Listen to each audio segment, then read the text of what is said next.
When you realize how fast time is going, it should bring a sense of urgency, a sense of focus. Your assignment has an expiration date. Your time on this earth is not unlimited. God is saying to you, your hour has come. If you're going to reach your highest potential, you have to do like Jesus and set your face. You can't be distracted by things that are keeping you from your purpose. You don't have time to waste worried about what people think about you. Your time is too valuable to respond to every critic, every negative comment, try to convince people that you really are okay. Those are distractions. Everyone is not going to like you. Everyone's not going to accept you. Quit trying to convince someone to understand you that's determined to misunderstand you. Some people don't want to be for you, and that's okay. You don't need them to fulfill your destiny. You have to set your face. The people that need to be for you will be for you. God has already lined up the right people. People that will celebrate you. People that will cheer you on. People that stick with you through thick and thin. Now don't waste another minute trying to convince someone to like you, to call you, to come see you. If you have to talk them into it, they are not for you. They are a distraction. I know people that spend more time worried about what other people think about them than they do pursuing their own dreams and goals. Life is too short to try to have peace with people that don't want to have peace with you. It takes discipline to say, I am not going to respond, not going to waste my valuable time. I have a destiny to fulfill. My hour has come. Proverbs says, avoiding a fight is a mark of honor. God don't like you to surround yourself with people, things, and situations that's going to stop you from reaching the level of success that God has destined you in your career to get to. That's why God gave us free will. God gave us a choice. Loyalty has an expiration date. The problem is when you're the nice person, your loyalty lasts far longer to certain people than it should, because their loyalty to you has been expired. But you being the good person, you hang on to friendships and become forgiving far longer than you really should be. Loyalty has an expiration date. I want to talk to you today about connecting with the right people.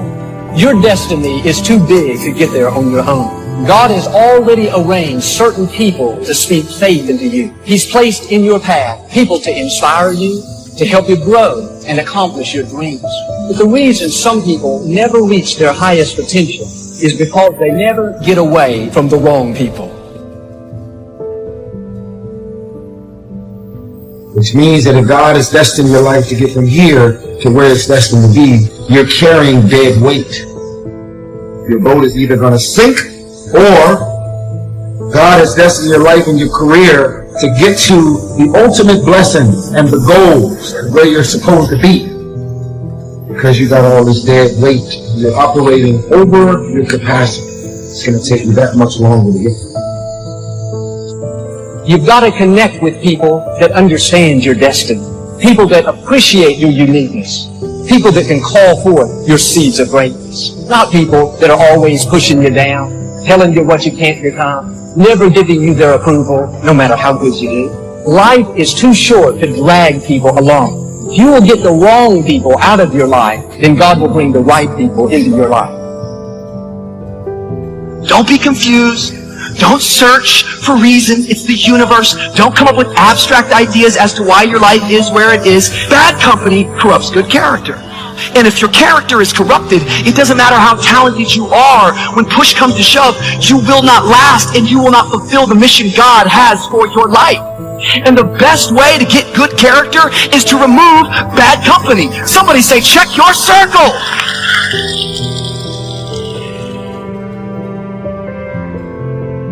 If you don't know your starting point, friend, you're never going to get to your end point. And so we're being honest and we're being vulnerable and we're looking within and saying, who am I really? And Tozer would say to you and I, you want to know who you are? Just check the circle of your friends.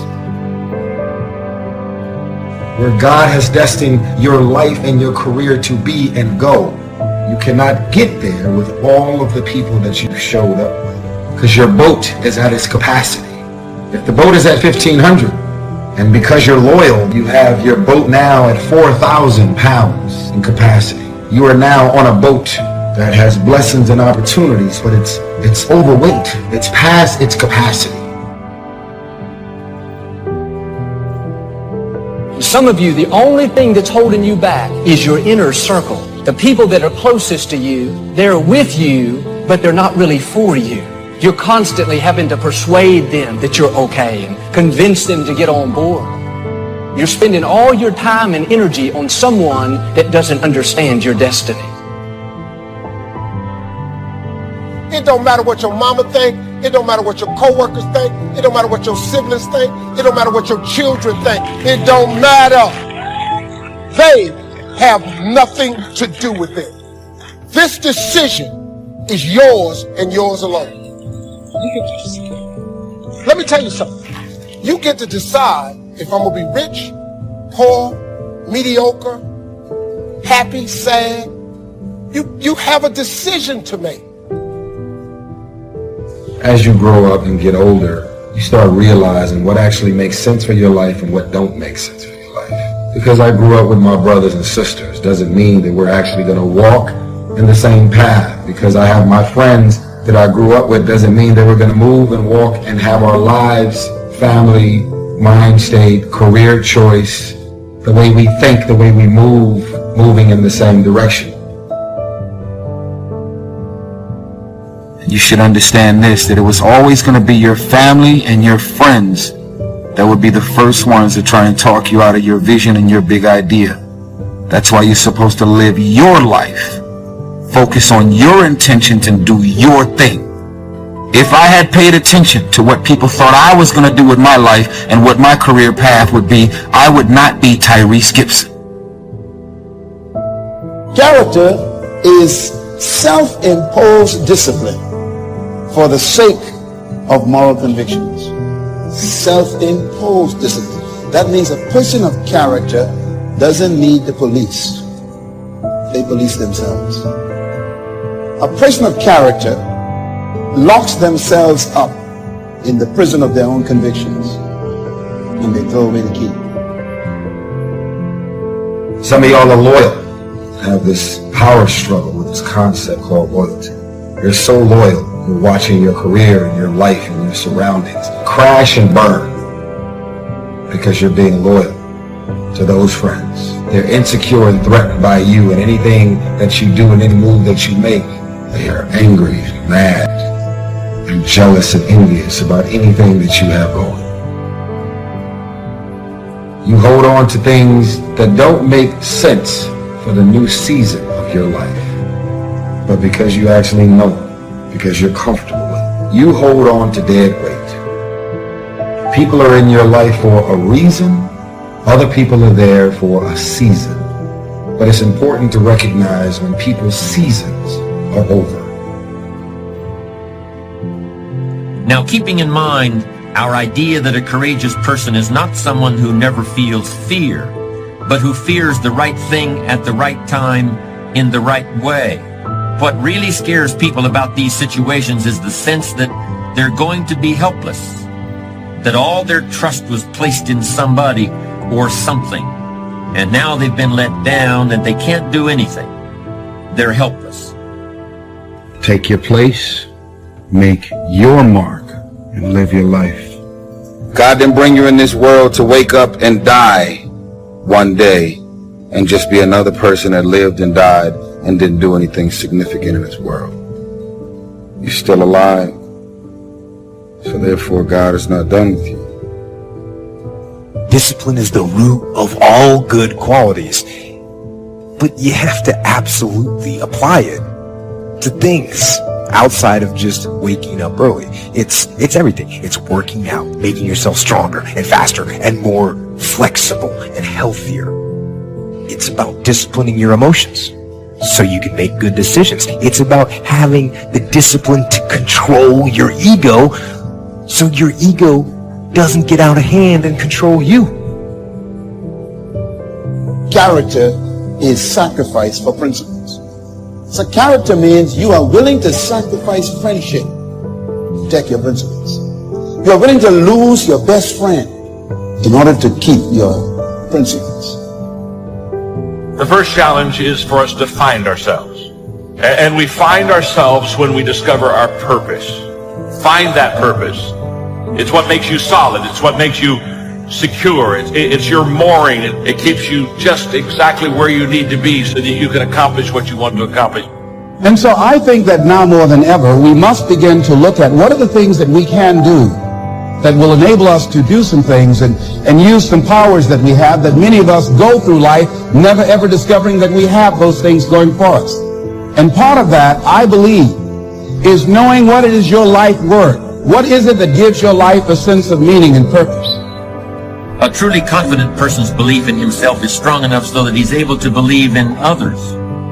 Distrust in yourself breeds distrust in everyone you meet. A confident person gives you confidence. She creates confidence in others. The strength of her character makes you a stronger character. Do you have character? Who are you with right now that you shouldn't be with? Think about it. Society is conspiring all the time in our culture to completely distract you so you never win. To just divert your focus and attention. Look over here. Look at this shiny thing. Worry about what's going on here in this war. And they get these different things on television and our phones and in our lives and just get us distracted so we never get obsessed. We never get laser focused. Ask yourself truthfully, your big goals and dreams, are you really clear on what they are? Because if you don't have that, we can't even get started.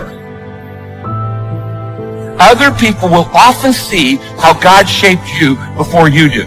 Because when you're naturally good at something, you think everybody's good at it. They're not. And when you're good at something, you just think it's a normal thing. Well, anybody should be able to do that. Well, they don't.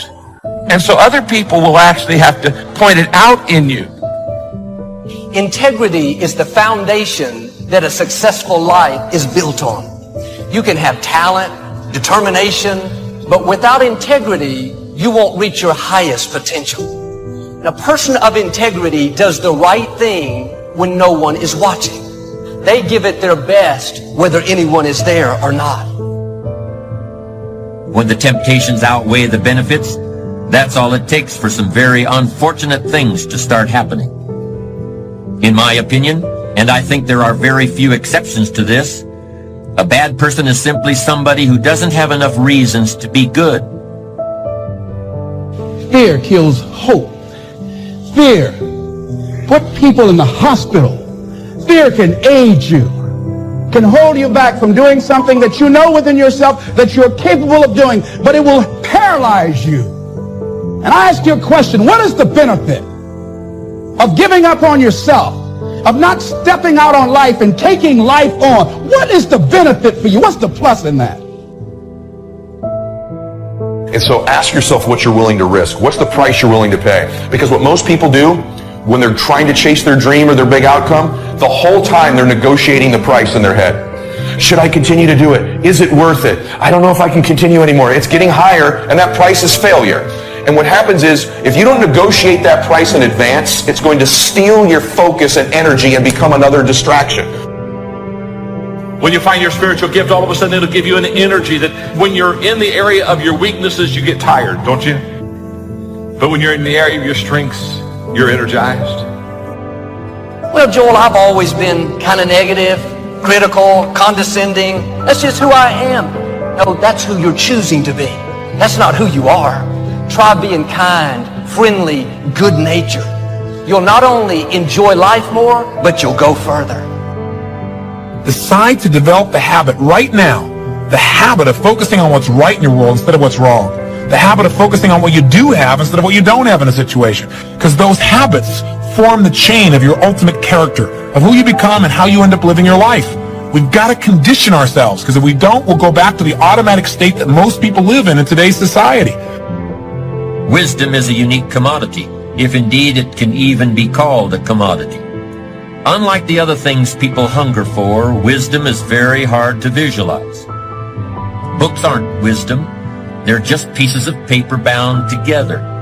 Books can help create wisdom in people's mind, but if you look inside their heads, you won't find any wisdom there.